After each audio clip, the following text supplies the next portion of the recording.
playing music and driving, having a hard time making all this stuff work together. But anyway, I got a call in the middle of all that, kind of threw me off.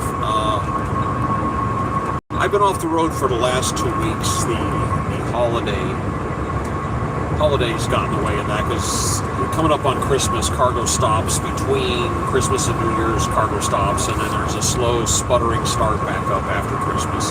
I've actually been on the clock for the last 5 days, and today is the first day I've gotten a call to go make a run, so financially this hasn't been the greatest period of time. January, February in the cargo business are usually fairly slow.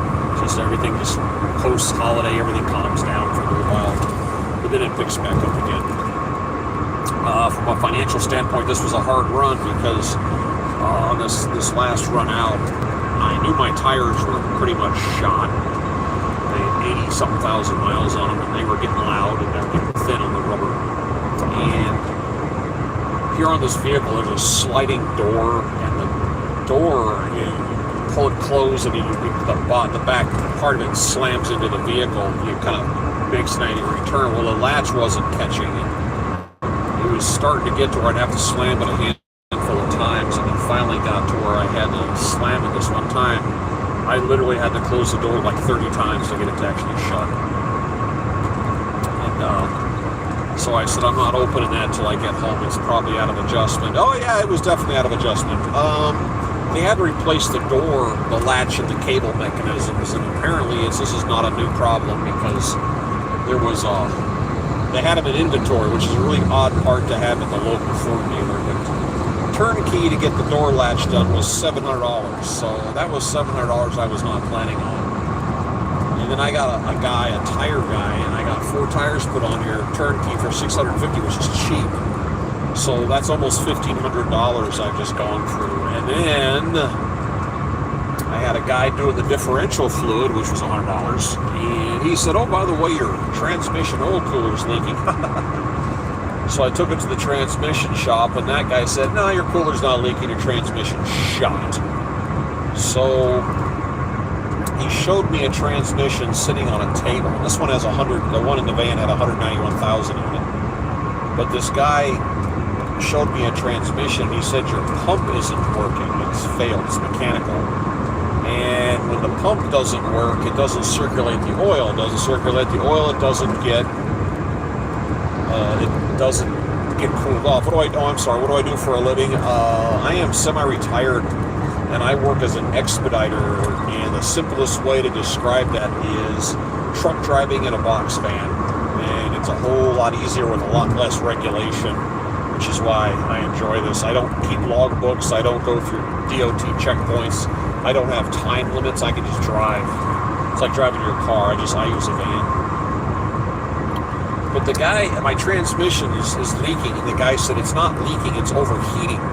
So it's losing oil, and so he said your pump's shot, the torque converter's probably shot, and he said I can replace the whole thing, the parts for $4,500. I could put a new Ford transmission over there for $8,000, or I can get one built properly for $6,000. It's not a Ford product, because he wasn't really crazy about Ford transmissions. Well, back at ya. Have a good one. I'm driving here. I'm going from Houston to Greenville, South Carolina, due tomorrow. So I'll be driving till somewhat late tonight. So the end result is I dropped $728 into a door handle, $100 into an oil differential oil, which I don't have the tools to do that one. Let's see, $650 into tires and $6,000 into a transmission. So I pissed $7,500 in maintenance on this van in the last couple of weeks. So that blows. And then I haven't had a load in 2 weeks, which blows even more. So I'm kind of behind the power curve right now, and I am currently trying to work my way back up. And they just gave me a call. This is, like I said, Houston to Greenville, South Carolina. It's 2 little spools of some kind of cable. Only 180 pounds, so it's light load, which helps when you're not carrying a bunch of weight. It's not putting a strain on it. I can't tell if this transmission's better or worse. It drives exactly the same. The tires are quieted down, so I got that going for me, which I'm happy about. I am again going to experiment with Spotify and playing royalty-free music. I just got to find the right song, because some of these songs are so subtle and quiet you can't even hear this stupid thing. So that's my plan. This is 10. I just turned through the town of Winnie to I-10 east out of Houston. I'm going to be going through Beaumont into Louisiana, and I'm probably following that probably over by New Orleans and head north from there. But later on here, as the sun's setting, we're going to go over those big long bridges they have coming up on Baton Rouge. They have these 10 or 15 mile long bridges over the swamps, which I kind of like driving on. And what's funny is everybody gets up on the bridge and they speed. The problem is there's always a cop waiting at the end of the bridge as you drop off. They're always sitting right there. And I run radar. I'll even show it to you. Aha! I don't actually speed, but I like to know what's going on around me. But we'll pick up a cop sitting there. They always do. They always catch somebody. Going I'm slow down here. I gotta go 62 is my official cruising speed. Coming up here. I had the tire guy, when he was working on my van, I asked the question, tires, what, you're just driving down the road, you're not spinning your tires or being abusive, and the rubber slowly goes away. I said, if you start with these big fat meaty tires and then however many miles later the tread is thin, where does all that rubber go? Shouldn't it be, on the side of the road in piles from all the cars? And he says, actually what happens is the rubber is consumed on a molecular level. Like firewood, it burns up. I didn't know that. Doogle in my car. Yeah, okay. I'm in a car. In my car. Okay. Try to translate that. So this is, the sun is behind me, which is nice. It seems like everywhere I go I'm driving into the sun. I'm getting 20.4. And now I'm just diddy bopping along. Had a good holiday. I enjoyed being home with the big boss lady. And our cats spent Christmas Day with the parents. And they invited a guy from their church. The guy's name was Chuck. And he was almost 90 years old, and he used to fly the F-8 Crusader naval fighter plane.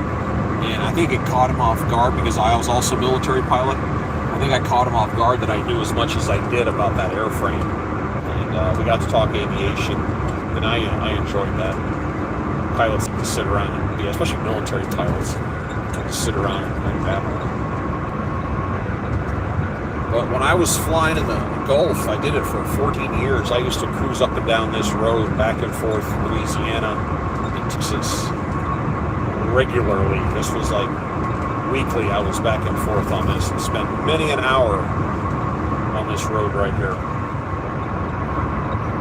So it's kind of nice. I haven't been here in a while. I haven't been on 10 in quite a while. Usually I'm on something like Interstate 40 and north. And this is getting me into South Carolina, the destination, which is where the core is located for the cargo for this kind of work is up in the northeast part of the country, and then Tennessee is about as far down as you want to get. Anything below that, you're kind of out of the core area. So South Carolina is going to get me back in the range of where we have lots of stuff moving around. And the company I drive for merged with another company, and they're out of North Carolina, and they're actually the ones who called me with this run. And it's a good paying run, especially considering it's a super light load, which makes it easier on the vehicle and on the gas mileage. But I have this new transmission, and the guy said the technology of transmissions, this is a 2020 model vehicle. He said the technology of transmissions has changed radically in the last couple of years, and it runs on an ultra thin fluid. And he told me just bring it by every 30,000 miles. And unlike transmissions of a couple of years ago, you don't have to take the entire vehicle apart to change the filter. He said he can pop the filter and the fluid out. He says do it every 30,000 miles and the transmission will last forever. That's the plan, because I plan on driving this vehicle for a while. But here it is. coming up on 4 o'clock local. It is 73 degrees outside here on January 5th in Texas. And I'm wearing shorts and running the air conditioner. I mean, that doesn't even make sense. Because I was up in the Chicago area here 2.5, 3 weeks ago, and it was between 0 and maybe 5 degrees. Come back down here and it's summertime again. It's just bizarre. And it's been snowing pretty heavy up in Chicago, Indiana, Ohio, in that area, Michigan. Whoa. There's a whole bunch of heavy weather. It looks like it's blown through, but it was shutting things down, so it's probably good I wasn't up there. What is this guy doing? Uh-oh. Trying to pull out a spare tire. But that's my excitement on this end. A bunch of money into door handle and latch and cable. The labor was cheap. The part was freakishly expensive. 4 new tires. I had him check the radiator and the condition of the hose. He said that was good. He said it was good. And a transmission I wasn't planning on bolting under there, but most people, I want to say abuse, they neglect their transmission. And if you neglect it too long, changing the oil is actually bad for it. Because even synthetic oil breaks down eventually, but it does get dirty.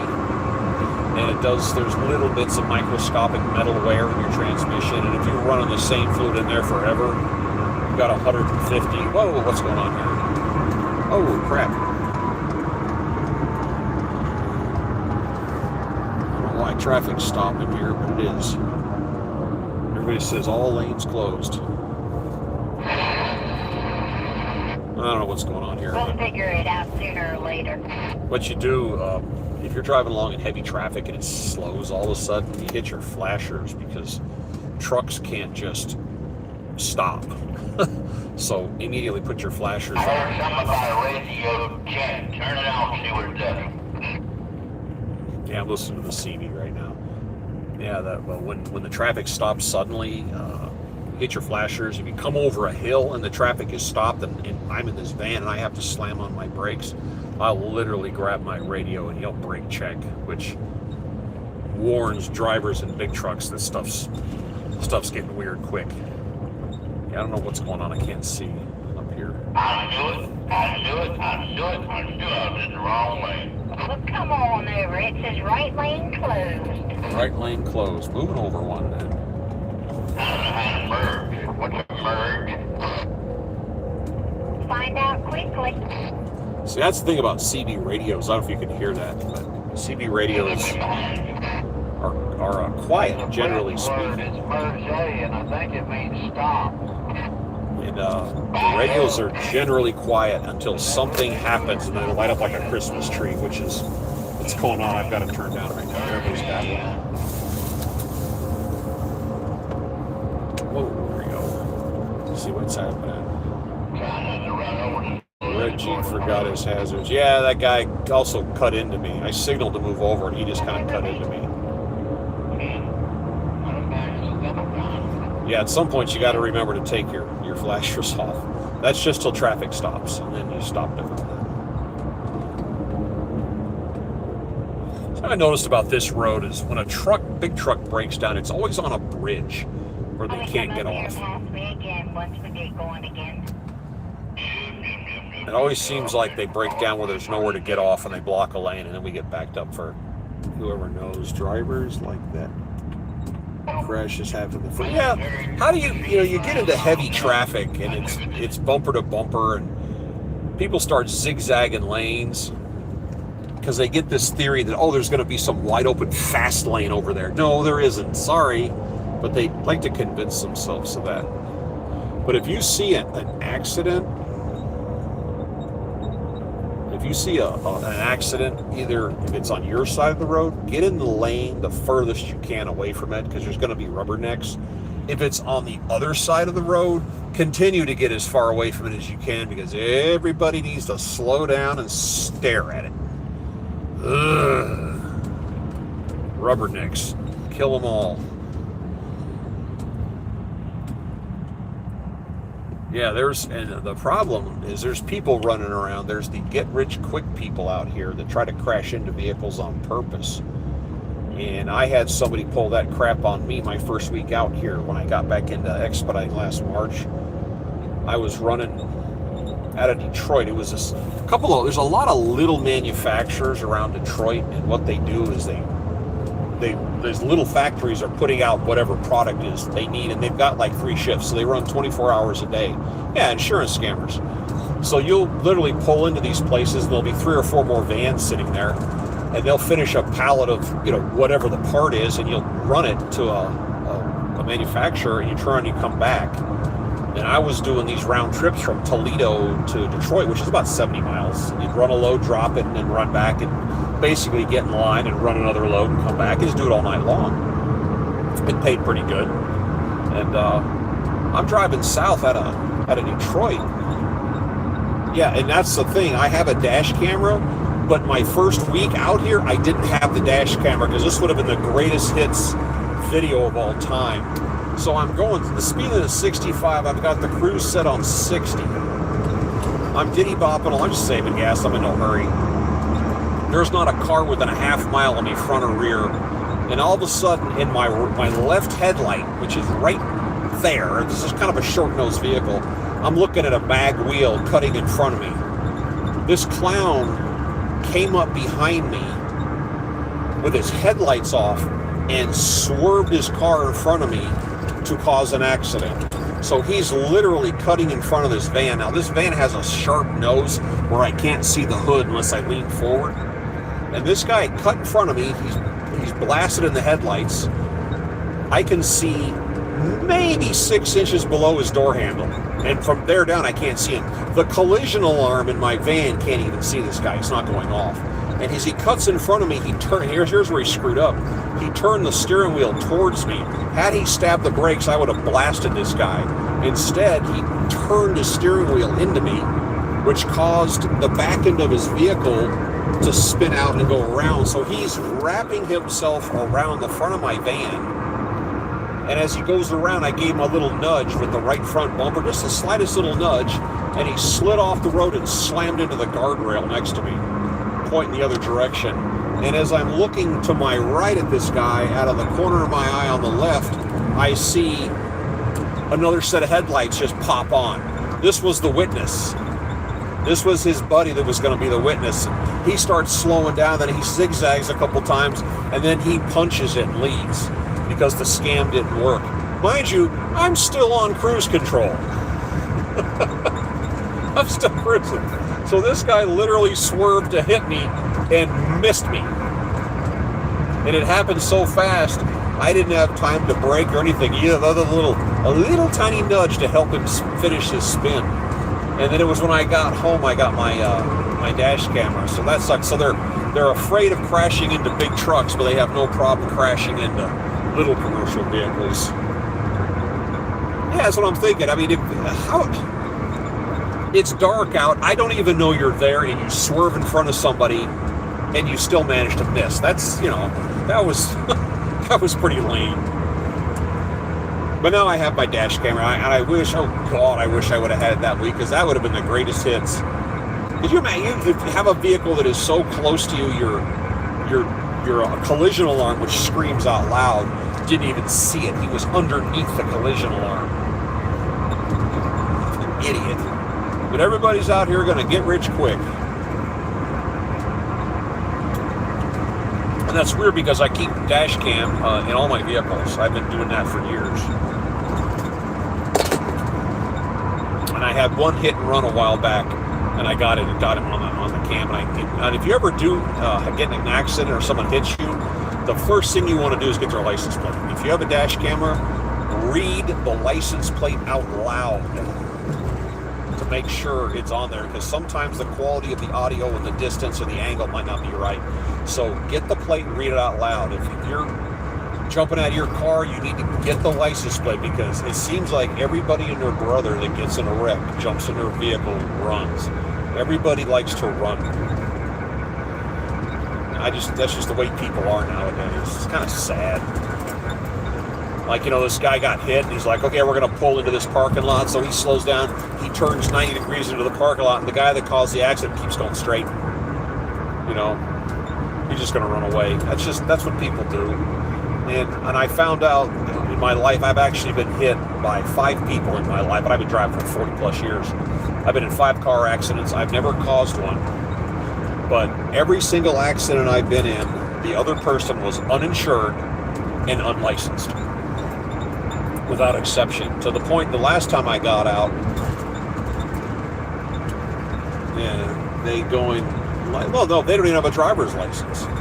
As I said, I don't need comp, I don't need collision, I don't even need liability. All I need is uninsured motorist. That's the only coverage I need. And I'm watching this stuff here back during the Brandon administration, when they had all these people pouring into the country. You had all these dudes. Remember, there was a brash of them out of Haiti, and how they got here and how they ended up having cars is a mystery. But this woman is a Haitian woman with no driver's license,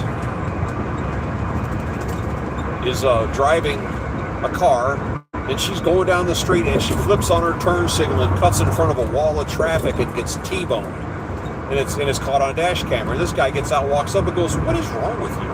And she goes, "Well, I had my signal on."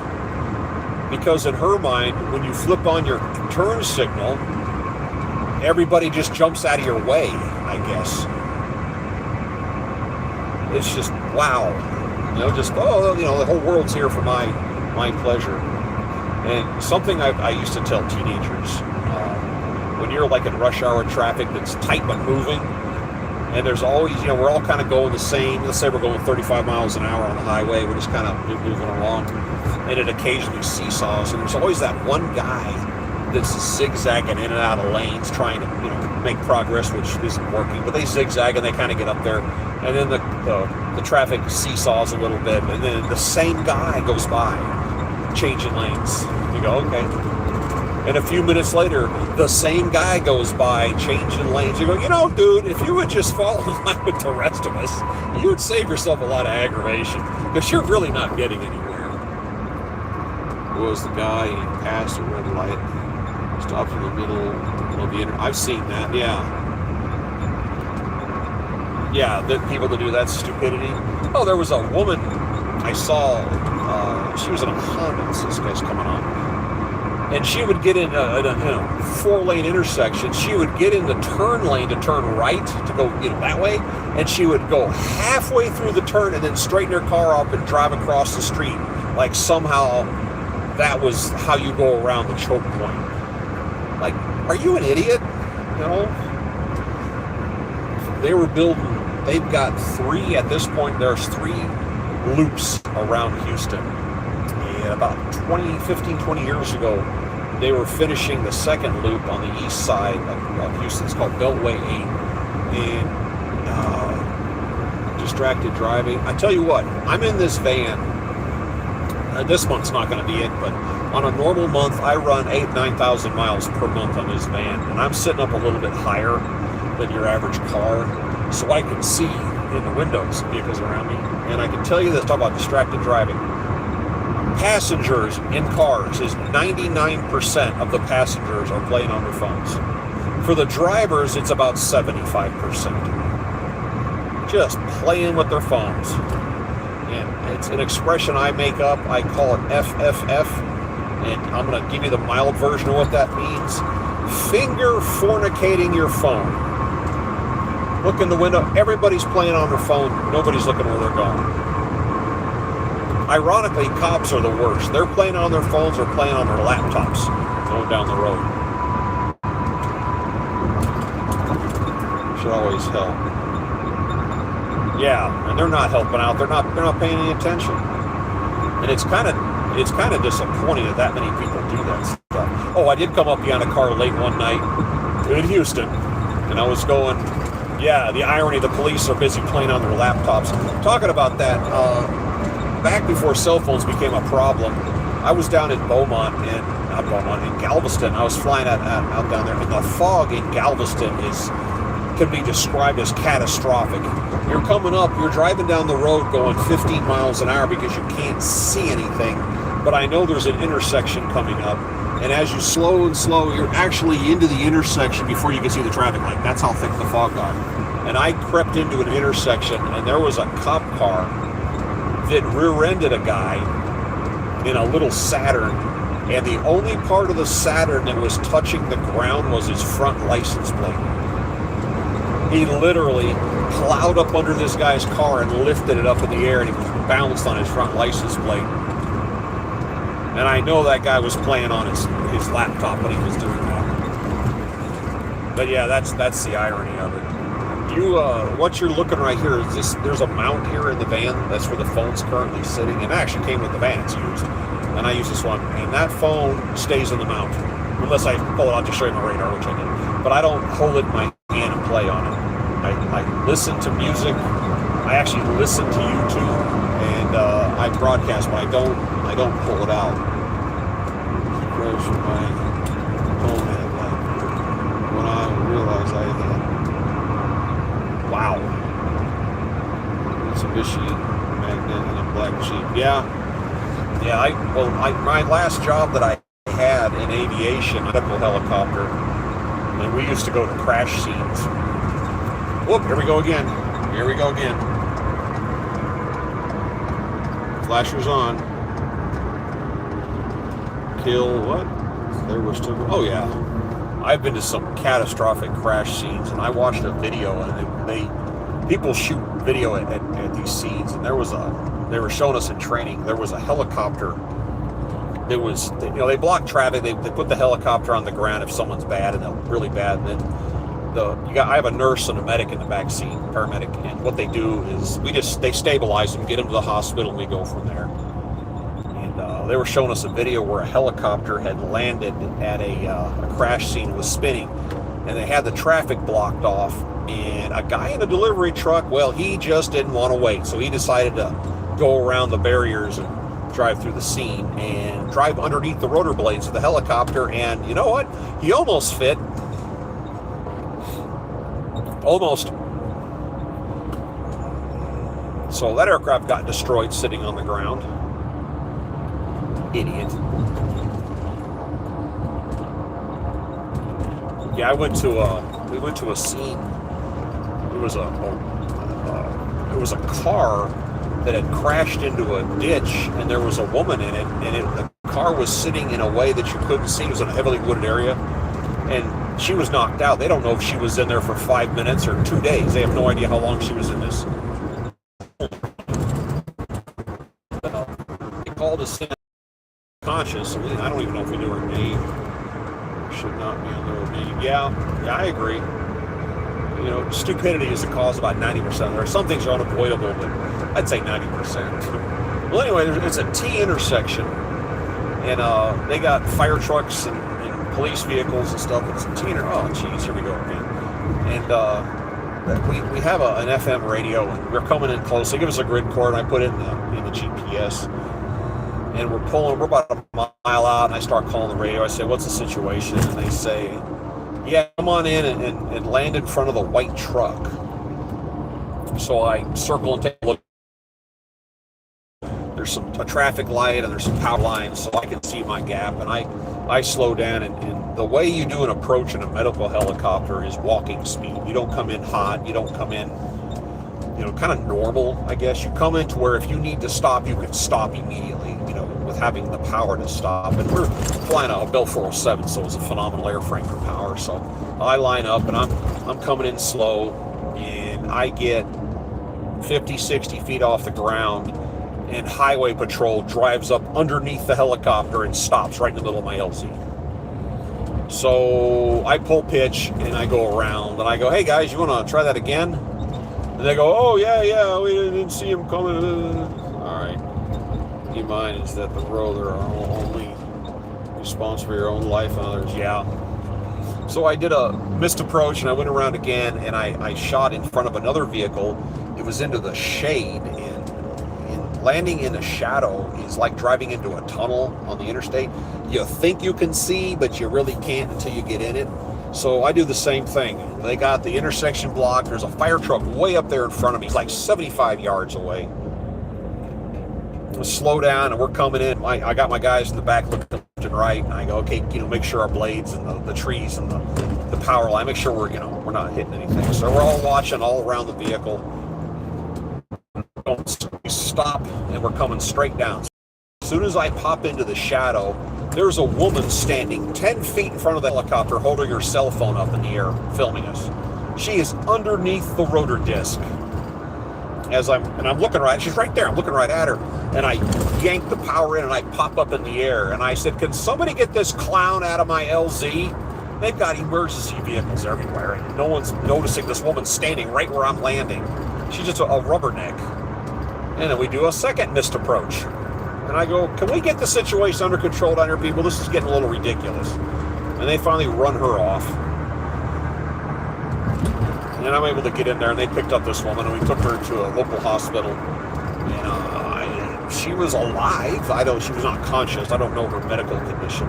We dropped her off there. And, that's the thing about EMS. You don't know, a lot of times, you don't know what happened to her. You don't know the final outcome. But I was just thinking about that today. A lot of EMS flying is just hospital transfers. Somebody's got gingivitis, hammer toe, and a couple other weird things, and you got to find a hospital that can deal with a multitude of problems, because you may have multiple different things depending on the trauma level. And then they got to have a bed space, and then they figure out where that is, and we fly and pick them up and take them there. That's the job. But yeah, I don't fly anymore. I'm retired. 35 years, and I'm alive. That's the best part. I survived. A lot of people don't. That's just not the safest job in the world. Helicopters can be tricky. I got to experience, over the time I had as a pilot, I got to experience every single emergency procedure in the book, including one I got to write on the run. So I got to run the gauntlet of things that could possibly go wrong inside the aircraft, including one they don't train you for. But yeah, that was a career, but I don't do that anymore. My medical is, you have a class 1, 2, or 3 medical, and as a medical pilot, you got a class 1, and when you get into your 50s, they start looking at you really, really close, and they run an EKG, and your heart's supposed to go diddle diddle do, and mine went diddle diddle do, or something like that, and they go, whoop, whoop, whoop, you can't do that anymore. It was just that little of information. They cut you off. And it's not uncommon. I'm 57 years old. It's not terribly uncommon that stuff happens. In case anybody's wondering, it is not actually rush hour, but we are in Beaumont right now. We are, for whatever reason, slowing down.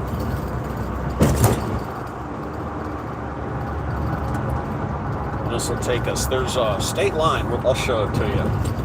We're going to cross the state line here in the not-distant future. And this is a huge drug interception area. I used to work. The very first town you get across the border here in Louisiana on 10 is called Sulphur. And there's an airport there. I flew at it for quite a long time. And the local sheriffs actually had an office at the airport, and they said that's where they're, right there at the border, they're sitting around looking for people. They're profiling. But it's like a 10-mile stretch, and they're always pulling people over there. And there's a couple of hidey holes they sit in, which they're probably using today, and if they're there, the radar will start going off.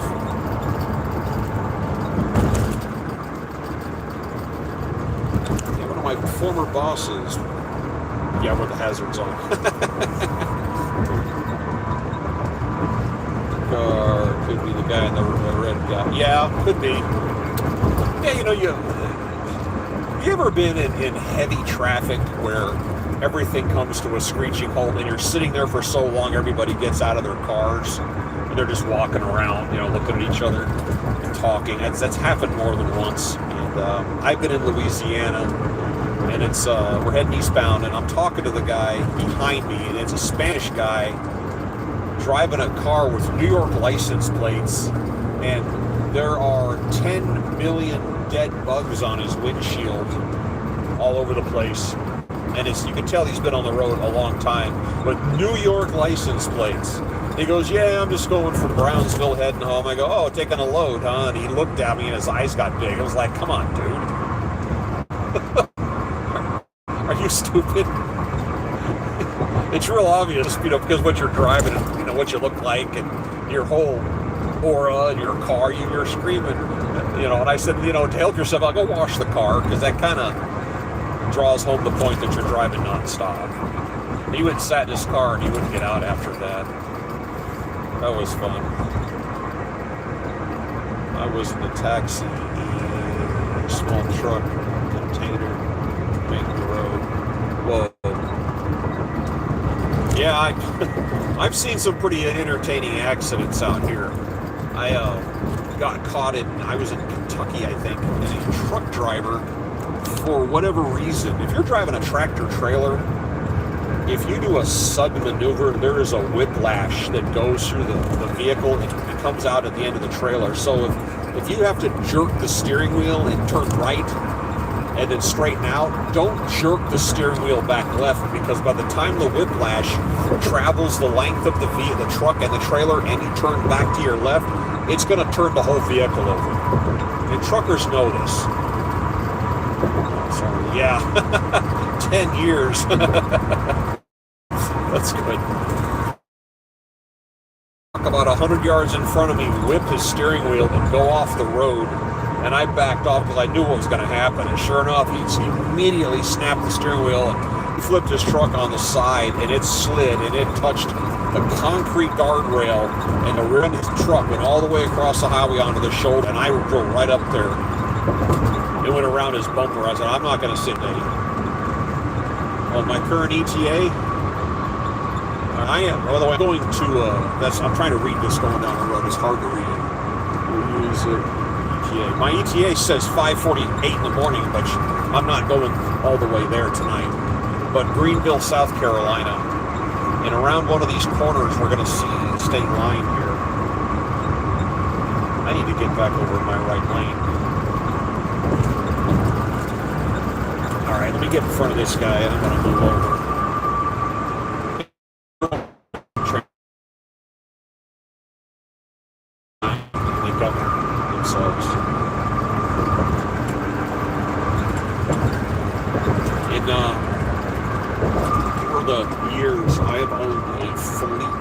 Volkswagen Bugs, starting with a 62 and ending with a 2010, 9, 10, but I've had 5 of them. And when I used to drive back and forth to Las Vegas when I was doing the tours, a lot of people don't realize this, but those newer model Bugs from starting in the 06 to 10 model had a 5-cylinder engine. That 5-cylinder is wonderful. Oh, it's having lag. I'm sorry, I'm in the middle of town. I got computer lag. Anyway, I'm in the middle of driving backwards. Door to door, it was 1,400 miles. And the 5-cylinder engine in that Bug, it's got good power, but it's got phenomenal torque. And the sweet spot for gas mileage, every car's got where it likes to go. I would get out in the open, and the sweet spot for that car was 90. That's where it liked to be. And it rated at 28 miles per gallon, and it would tickle 30 going 90. So I'm out in the middle of the desert, and I come up behind some guy in a pickup truck, in a Dodge or GMC pickup, and I go zipping past him. He's probably going 80. And as soon as I go past him, move over, he speeds up and he starts tailgating me. Oh, okay. So I hammer it down, 90, and then we're doing 100. Now we're both going 110, and now we're both going 120. And as we passed 120, for some reason, his truck started getting smaller. Because I guess his governor was 120, because mine was 130. And I kept it smashed. And I just watched it disappear slowly in my rearview mirror. And I'm thinking, how are you going to take that when you just got out and run by an unknown driver in a girl's car? I got a kick out of that. But 130, 131. And then I go do the cannonball in a rental Bug with the 2-liter turbo, which is a great car. And they put a governor on it of 115. Pinko communist.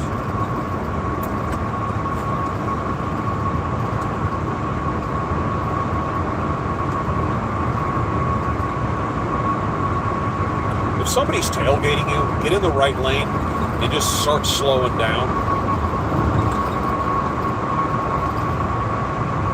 You just start slowing down, just kick the cruise off, let them go by.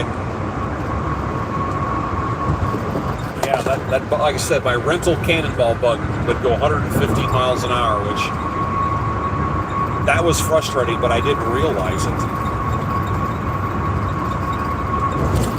Doing 185 kilometers.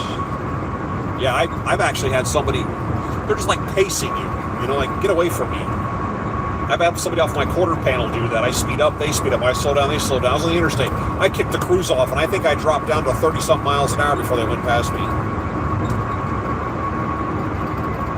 I don't understand. You know, get away. Go get away from me. Go use a wide open road. Go use it. This is a little crowded right here. But it's a wide open road, especially at night. Universal Uno, you're back. Like a bad rash in the middle of summer. Yeah, I had to park. I've done that. I've gotten off the highway before. I had a, when I was still flying, I had a, I'm back at work. Houston, going to Greenville, South Carolina. I am on 10 eastbound, and we are real close to the state line in Louisiana. Yes, that's right. I'm going into Louisiana. Be jealous. Oh, I remember you. You got big bold letters in your name. But we're going to cross the border. There's a rest area on the Texas side, which is going to be the other side of the road. And what I remember about that place is behind it is a swamp, and there's a raised walk area. You can go back and walk around. There's little signs that tell you what you're looking at. You'll see little alligators back there, and there's raccoons, and they're all around the property. And you walk over to the trash cans, have these really heavy lids on them. You turned off the auto read option. Okay, let's just for the sake of argument, let's pretend I don't know what that means. Turned off the auto read option. What is the auto read option, and how did I turn it off? You're acting like I understand computers.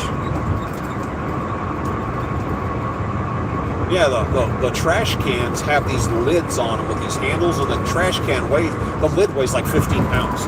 It's to keep the raccoons from jumping there. But as soon as you open the lid to throw some in, a raccoon will jump in right in front of you. I've seen a whole plastic trash can burn down. Oh yeah, I've seen those burn. People throw ambers from their fireplace or their stove in there and catch a trash can on fire. I'm like, oh, that's a good one. There's another little town right along the coastline called Cameron, and it's got a ferry boat. Yeah, there's a ferry boat that goes 75 yards. You get on it, ride it back and forth. I think they charge you $1 going one direction. It costs $1.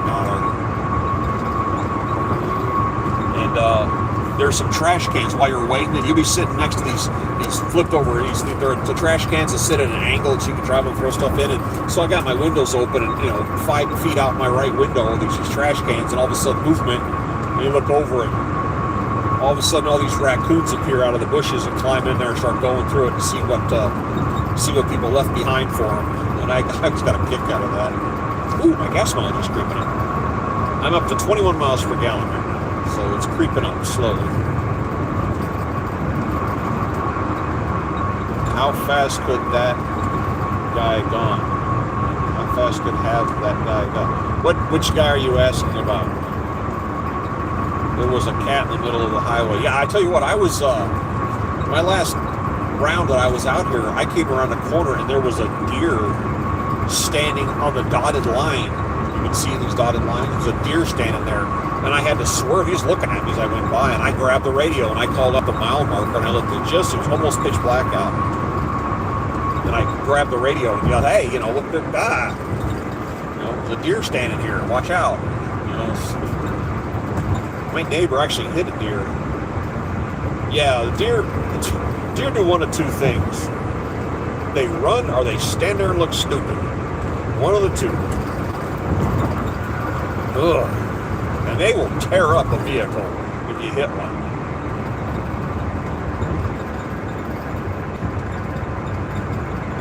I've been I had a load I took from Houston. There's a guy cutting off the highway.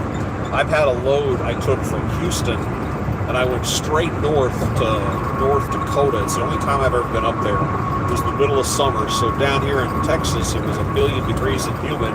And I got up there, and I woke up the next morning, it was 41 degrees, and I'm standing next to my van in my boxer shorts dancing. But I had a deer step out of my headlight. I put those little deer whistles on my car. Yeah, don't waste your money. And the deer just was stepping out of my headlight as I came up on it, and it kind of surprised me.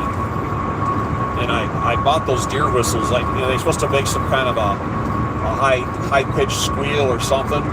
Yeah, the deer. Whoa, here we go again.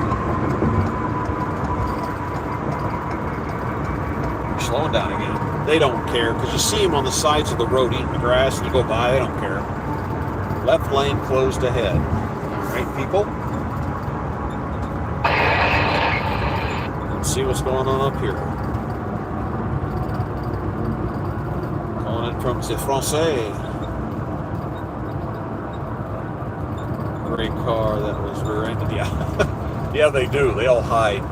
That was back when I was a little kid in the 1970s, we'd watch the cartoons before all the weird stuff came out. It was 1950. Got to slow down ahead of y'all. The Hanna-Barbera cartoons that were all hand-done back in the... Whose brakes? Mine? My brakes are brand new. I just had these replaced like a month ago. Anyway, we had a cartoon made in the 50s, and it was... apparently, I've never gone duck hunting, but apparently you can't duck hunt until the sun comes up. And these guys are on a lake, sitting in a boat, and there were ducks flying everywhere. There were ducks in the water. There were ducks dancing on the lip of the boat, like Congo dancing. And all of a sudden, the sun pops up, goes doink, and everything goes whoosh, and it's gone, 100%. I'm like, yeah, that's true. That's true. Well, that wasn't too bad. You can speed up now, dude. Seriously. Oh my God. So this is my big plan. I am driving out here hoping this is a 900 something mile drive. I'm getting right around $1 a mile, which is wonderful coming out of Houston. And it's a dead stop where they weren't kidding. I'm gonna move over one. And this gets my week going off on a good start. All I need is a couple more little runs. Yeah, why is there so much traffic out here? It says speed limit 75. I'm going 50 right now. Kamikaze. What date had the best and worst traffic? Oh, no, the hazards are off. I don't really know what dates. I mean, are you talking about driving in general? Weather is bad enough that you can't get up to speed. And in the summertime, everybody's on vacation and the roads have more traffic. So cannonball season is springtime and in fall time. That's when I did mine. It was in March. And because I have that kind of luck, it actually snowed. It snowed in Utah on me, which the snow didn't bother me.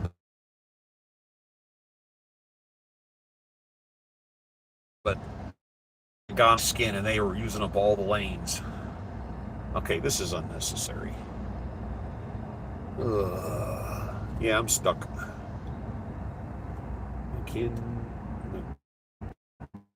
Michael Knight. Hello. Yeah, I'm stuck. This is ridiculous.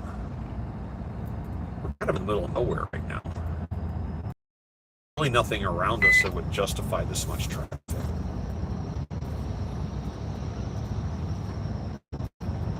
But I do reconnecting. Yeah.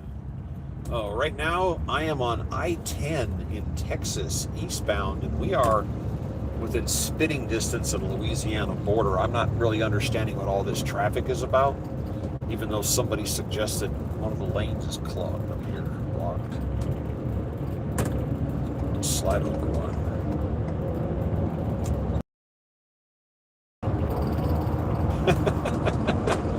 Oh, we're all moving over for this clown. Oh, okay, yeah, that makes a lot of sense.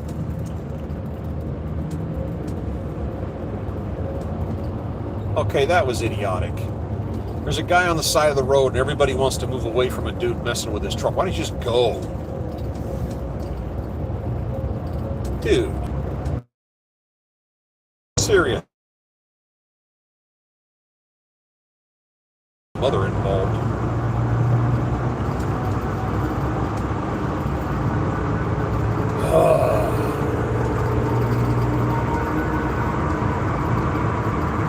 Anyway, yeah, that was all for a guy that was on the side of the road tightening down. Yeah, the roads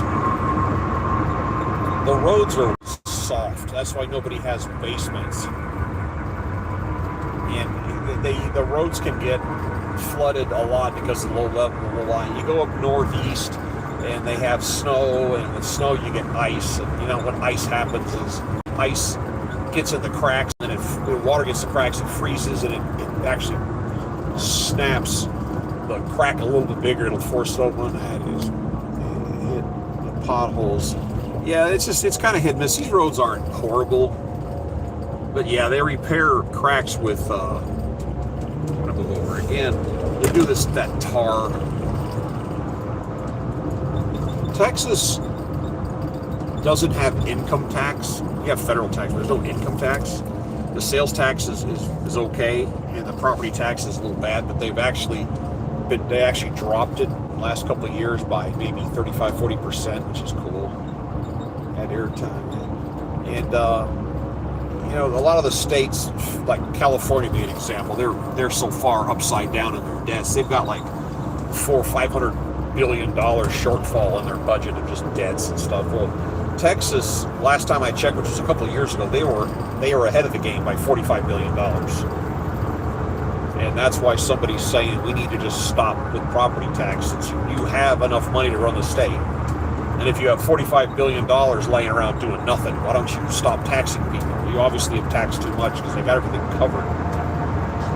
So that's a provision that's going on right now, is to stop property tax. They keep digging and patching because they can't go proper pipes last. Yeah, that's, you know, when it comes to any kind of maintenance, you can either fix it or you can put a Band-Aid on it. And people will spend a bunch of money on Band-Aids. That's just, kick the can down the road.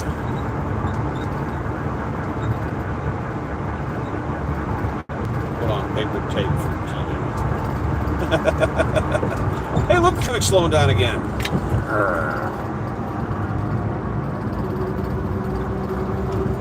What sucks is once we get across the border, this pitches back into 2 lanes. And we're fighting with 3. Ugh.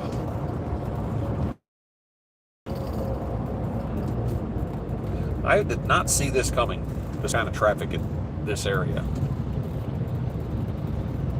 Another guy on the, yeah. Guy on the side of the road. Ooh. A lot of vehicles out. There was a guy, I don't know what popped this into my head, but there was a guy here in Louisiana that got pulled over by a highway patrol. And you know how you do your annual sticker on your car, your registration? His registration expired in 1996.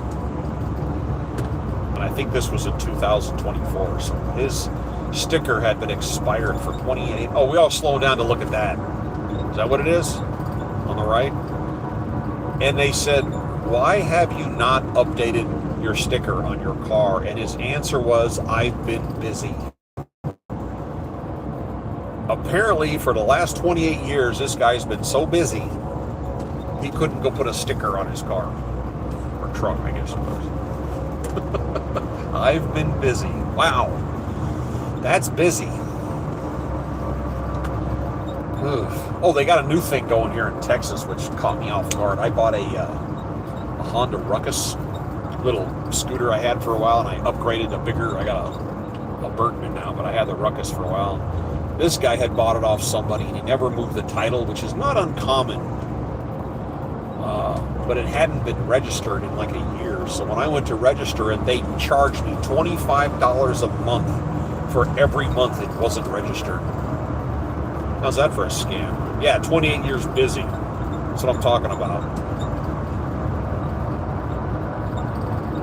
Road work ahead. Is it now? They have a scam in Louisiana, the Highway Patrol. Speed limit 70. And they'll put up a sign that says road construction 45. Mind you, the road construction begins and ends with the sign. There's nothing there. There's no cones. There's no construction. There's nothing. There's that one sign. And people leave their cruise control on 70. And now the police have an excuse to pull you over because of that sign they put up. And they went down the road and sat on the side of the road. That's just a little scam they pulled.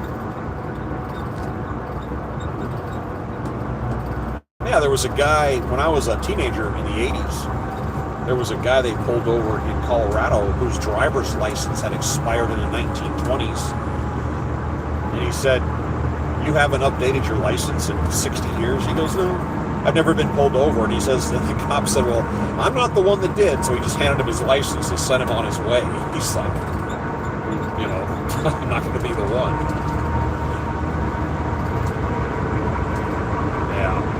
Yeah, the older you get, you're actually, I don't know how it is in other states, other countries, but in Texas, the older you get, your renewal on your license gets further and further out. I think I'm up to... Yeah, the license. There was a commercial on the radio, and these people were going to a club, and he's like, "Do some ID," and this old guy with the old man voice goes, "Oh yeah, right, son." He goes, "I need to see some ID," and he goes, "I've got my social security card," and he holds it up, and the guy says, "Your social security number is 2?" He goes, "Yep," because he didn't have an ID.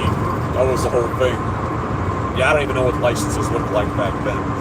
Again, back in the 80s when I was a kid, it was a thing. I was never a drinker back then. I'm not a drinker now, but a lot of teenagers like to get their hands on alcohol, so having a fake ID. Yeah, driver's social security number of 2. Try to get a fake ID. And there was a guy I used to work with. I worked at a restaurant, and a big guy named Tiny. He taught him how to preach. Yeah, he was named Tiny, big guy. And in the basement of his house, he had a giant driver's license hanging from the ceiling. And you could walk up and stand your head into this gigantic license and put your head in the square box, and he would take your picture and then just trim it down. You know, and make it fit. And he would make fake licenses. That was old school. I guess you could get up that stuff back then. Now it's all, you know, computerized, but that was back then. Okay, we're coming up on board. Oh, is there a Buc-ee's? There's a Buc-ee's up here. Yeah. I haven't been on this road in a few years, but I do know the state line's coming up. Okay, whoa, go faster, dude. Go faster. Going back over to my right lane, hiding out.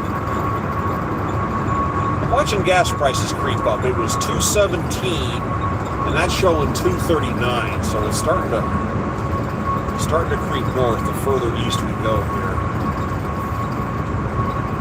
I did my one foray out to California. I caught gas in Nevada. It was pricey, but I got into California and gas was $6.99. Bleh. Pass.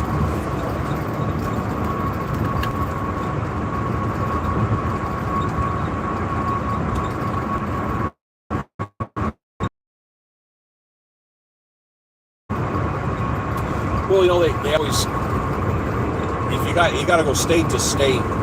The feds put a tax on gas, and then the state sucks. The city or the county will put tax on there, and everybody's got their little tax. They'll say it's the oil company's fault, and it's not really. They don't control the price of oil. If they did, if the oil companies controlled the price, they'd run it up to $10 a gallon and leave it there. You know, if they control it, but they don't. They don't really control The price of gas goes up and down based on the price of oil, but the state and the feds never change the amount they charge. They always make sure they're getting their tax money off of it. It's like on your cell phone, you know, nowadays you don't really see your cell phone bill. Back when they first came out, you got a paper cell phone bill in the mail. Now it's just, here's the final price. But if you would break down your cell phone bill, there's all these little taxes and fees and knickknacks and whatnots on there. And in 1996, they added a tax to your cell phone bill that was to the tune of $1 billion a year. Nationwide is how much, and it was to, quote, wire schools for us. That was it. That tax is still on your cell phone bill.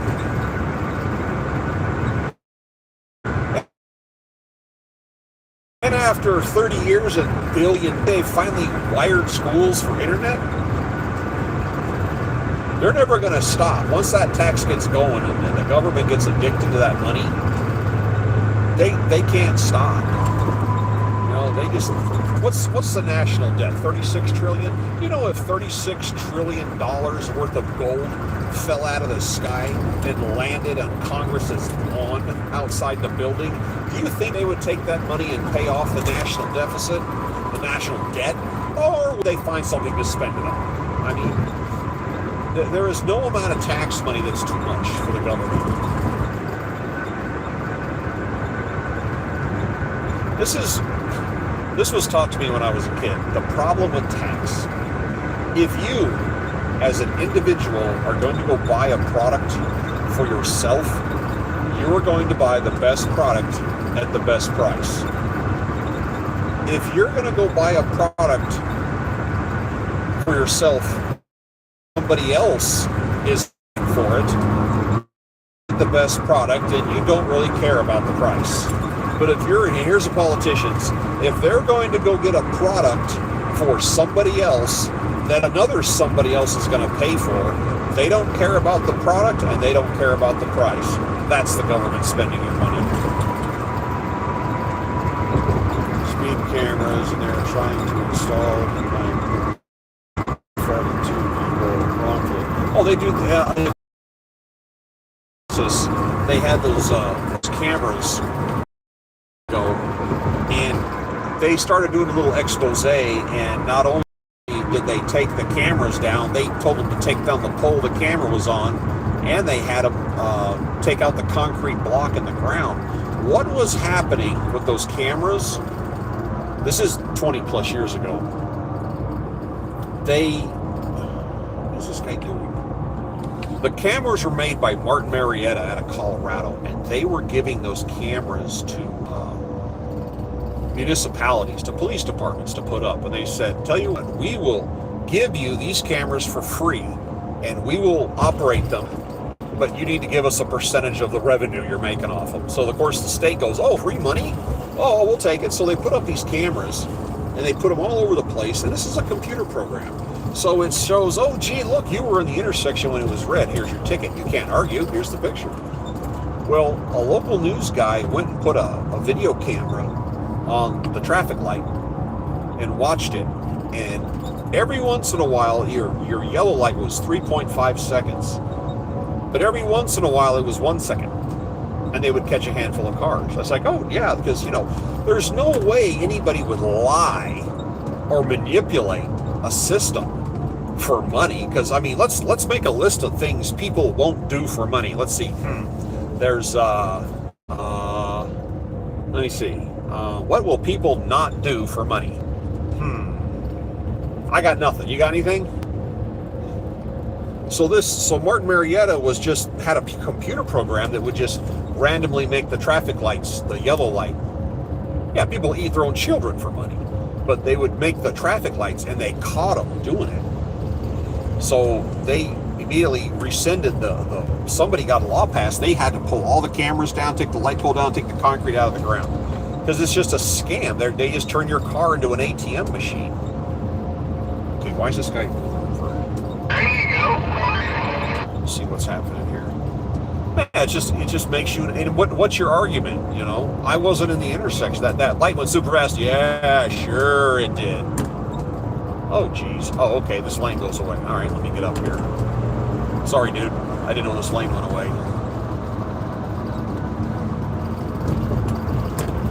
Yeah, like I said, this is the state line right here, but I didn't know it. I thought it went over the bridge and then disappeared. We're gonna get up here for a second. There was in my town built a new road, and there was a motorcycle cop driving up and down. It's only like 2 miles long, and he was running up and down this road handing out speeding tickets as fast as he could. Every road attached to it, the speed limit was 55. But he decided the speed limit on that road was 40. We're not sure why, because he finally pulled over an attorney and gave him a ticket, and he went back and turned on a camera and drove all the way down to the end of the road, turned around, drove all the way back. There is no speed limit sign anywhere on the road. But every road attached to it's 55, but he decided it was 40. And they had to give back something like 175 people got their money back on that. They took it to court in class action.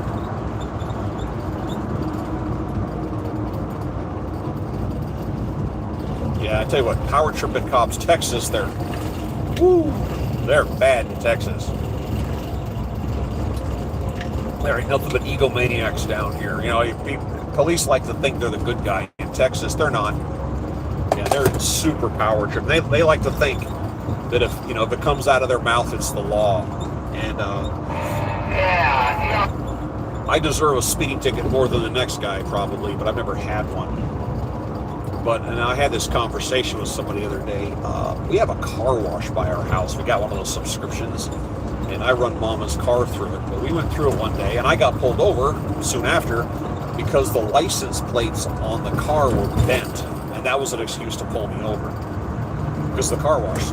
So I went and I did some research, and I bought some clear license plate covers, bent the plates back, covered it up so the machine can't grab the plate. It's the shape of the car. And then I get pulled over by a cop, and I'm told, well, you can't have license plate covers on your car. And I said, yeah, actually I can. You can't tell a cop anything. So he writes me a ticket, and I go to court, and I come in with my license plate with the cover, and I sit down, because before you go in front of the judge, you talk to the DA, who of course wants you to plead guilty to something else. And I laid the plate down on the table with the cover on it, and I read the law out loud to him. And he looked at me, looked at my plate, and dismissed the case. And then I got pulled over again. And they always ask you that question, do you know why I pulled you over? I said, that depends. Are you smart or stupid? And he kind of, well, you've got license plate cover. I said, okay, you're stupid. And he goes, well, you can't have covers on your car. And I go, oh, that's not what the law says. And he goes, yes, it does. I said, have you ever read the law? I have.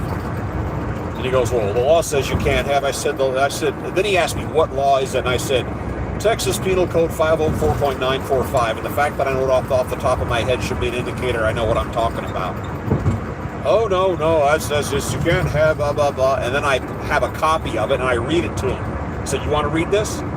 Or he'll read it to you. Oh, no.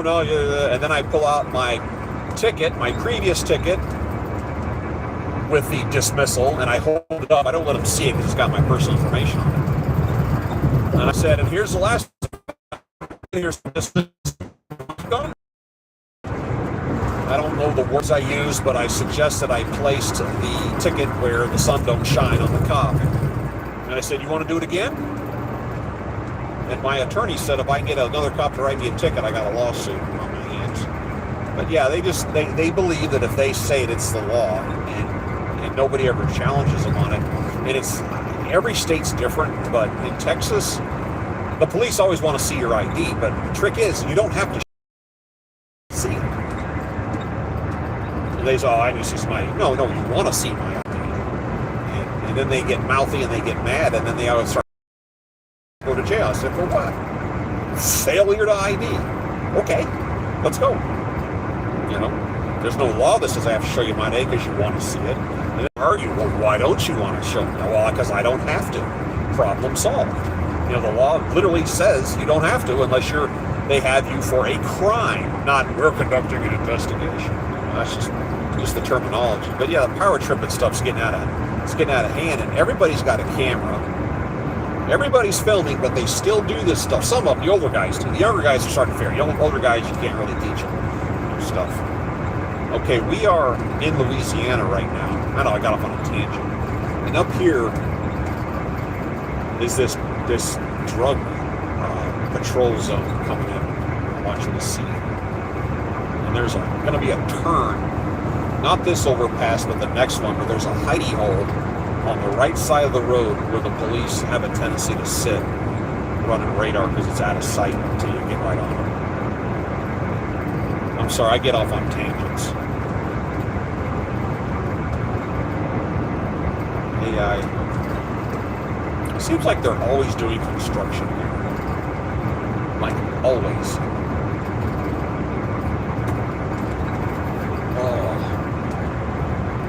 Anyway, like I said, my plan here a little later is to get this music playing.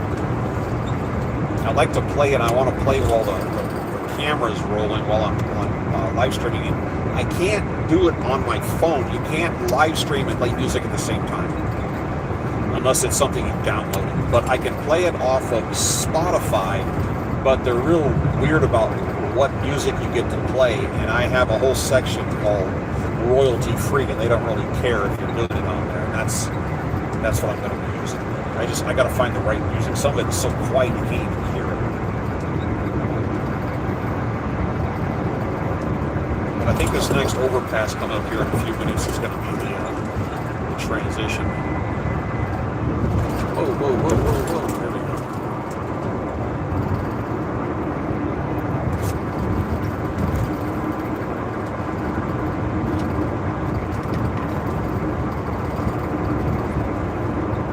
Yeah, right here, we're about 10 feet above sea level. They have laws here in Louisiana and Texas, is they won't run power to your house unless your air conditioner or your power box is at least 9 feet above sea level. So you'll find all these houses with their air conditioner units up on the wall and their power boxes up there like a basketball hoop mounted on a little platform up in the air. That always tells you what the height of their property line is. Vinton. Okay, here's the Vinton exit. I don't even know what Vinton. I've worked here for years. I don't know what's in Vinton. But this is going to be the overpass where they do the enforcement. This is going to branch back into 3 lanes, and there's going to be a huge grass strip in the middle, and the cops sit in that grass strip and hide and watch people. And it's been years since I've been down here.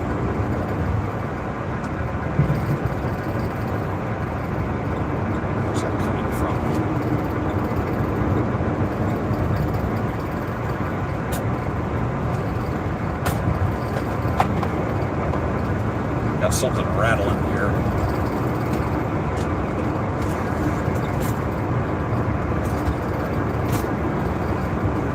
I don't even know where that rattling sound's coming from.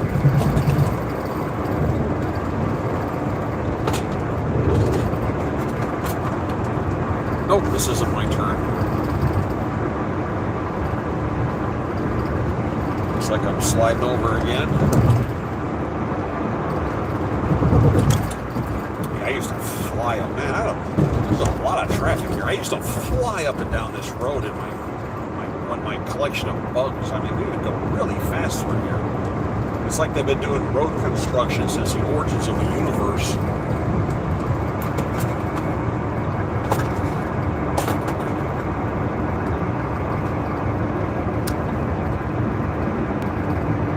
Is this my turn off up here? Unless they're doing road construction, it should turn into 3 lanes up here.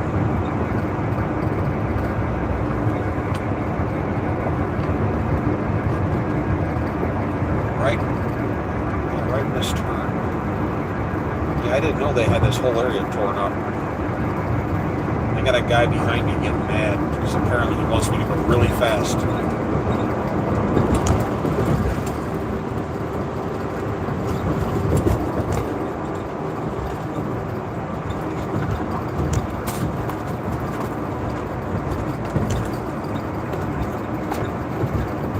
this is it. Right here on the right is where the cop would sit. This is weird with the road. Yeah, there's a little cubby hole right there. That would be his spot. This is different.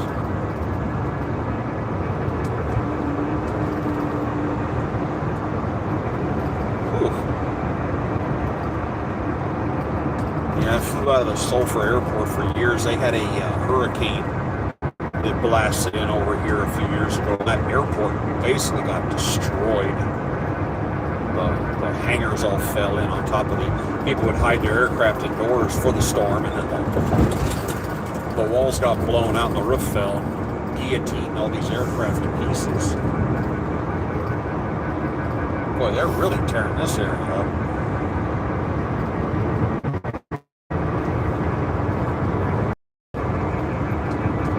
Yeah, this did not look like this last time I was here. This was 3 lanes wide. Let's see, Sulphur, 10 miles, yep.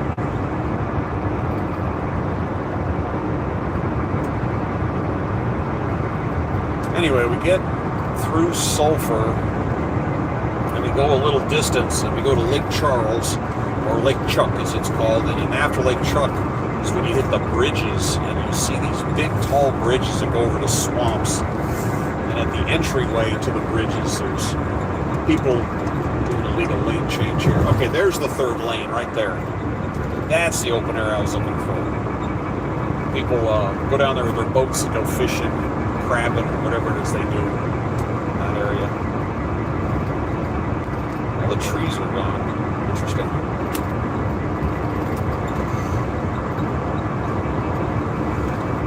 I have something rattling here in the cockpit, and for the life of me, I can't figure out what it is. That's maddening.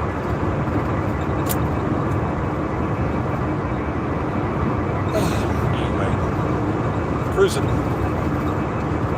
I am going to play with this music thing one more time to see if I can get it to work right. And play that.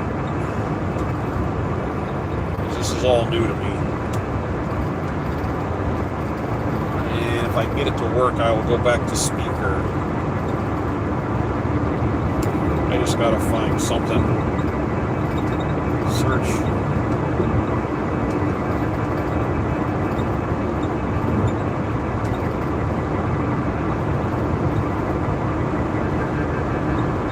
A second here.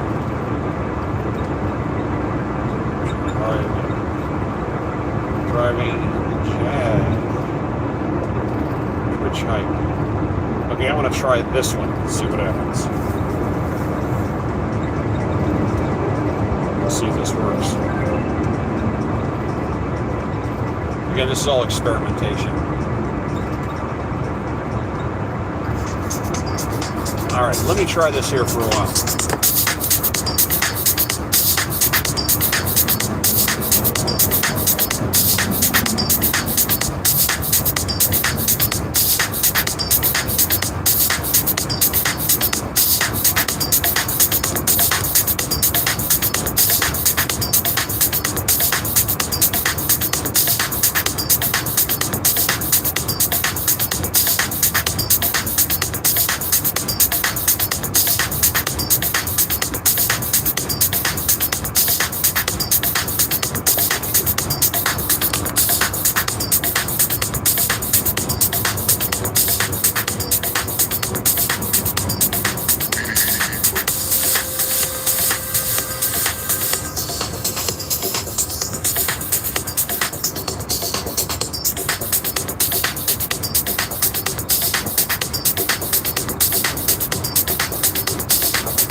say just how I feel.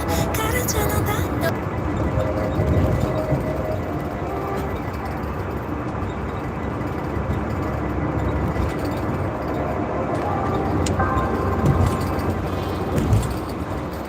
Close your eyes.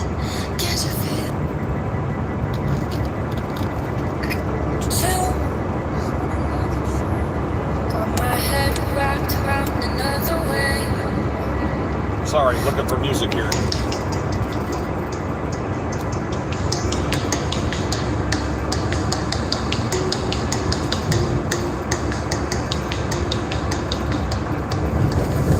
Caught up in nothing, wasting your time, chasing stars.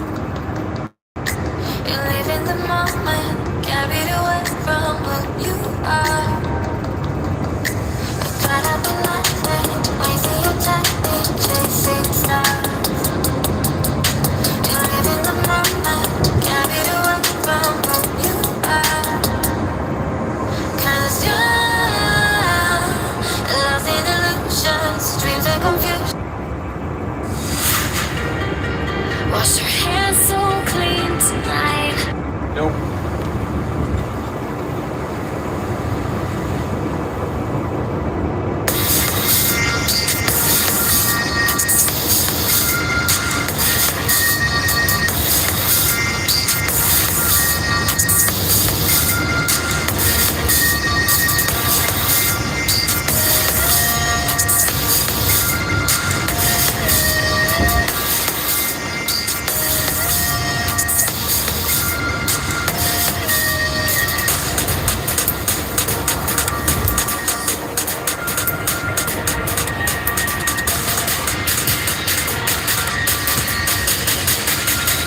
You made a monster.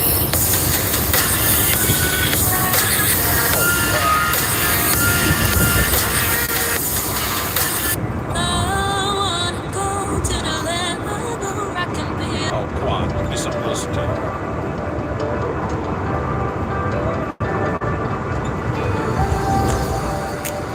Come and have this drink beside me. Let's open up, girl, speak your mind. I just wanna have a conversation, no obligation.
One sheet of Bounty Whoa. versus one sheet of a competitive brand. Sorry about that. Durable diamond textures.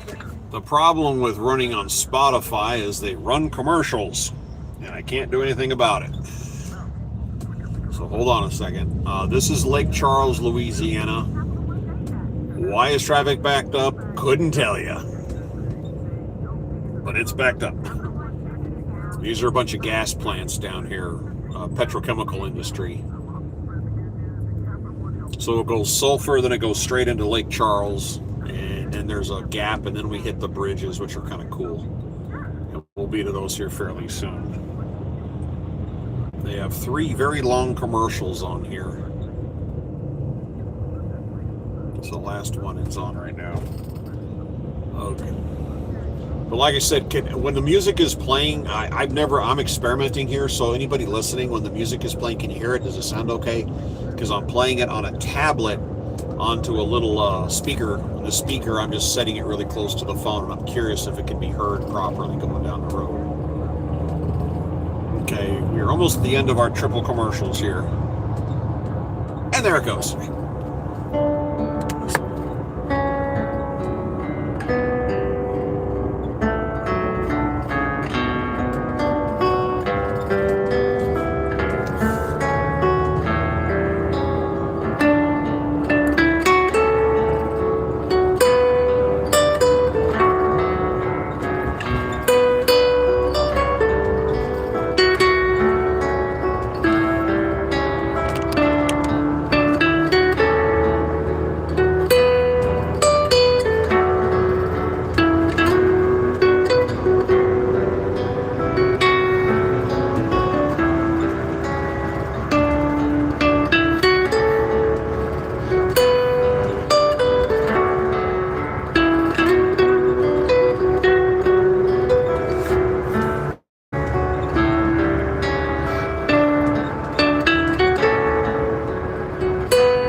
Wow, it's you, the Capital One Bank guy. Sorry, back to commercial time. This is Lake Charles, Louisiana. I don't know why we have all this traffic. Doesn't really make sense. We're kind of in the middle of nowhere. But we will soon to be out of this and get over those over the bridges up here. And after that, I'll be shutting this whole thing down for tonight. This guy's in a hurry. Go, Rocket Man.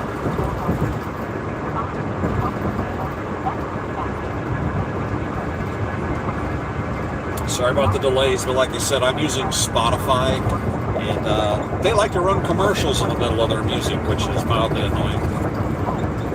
So I'm muting this out.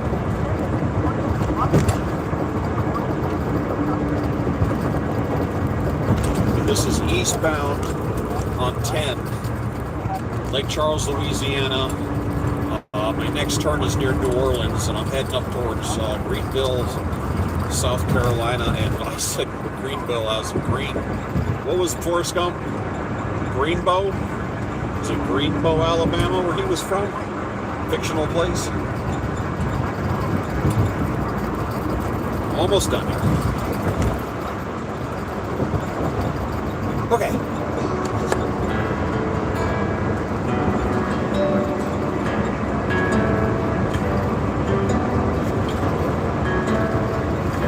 And we're back.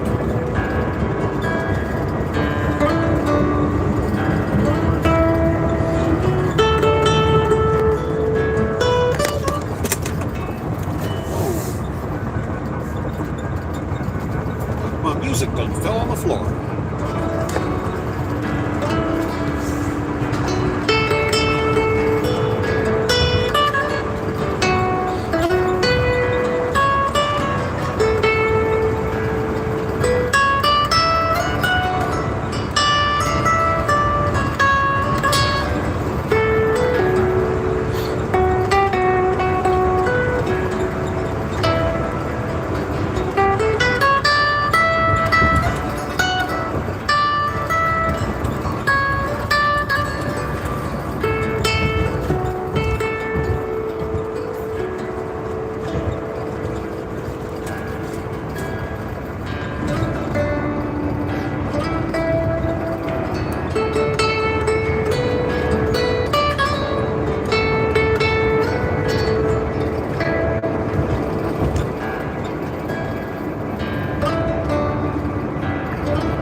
again, today was an experimentation with music. I don't know if it'll work. I gotta get some feedback on it.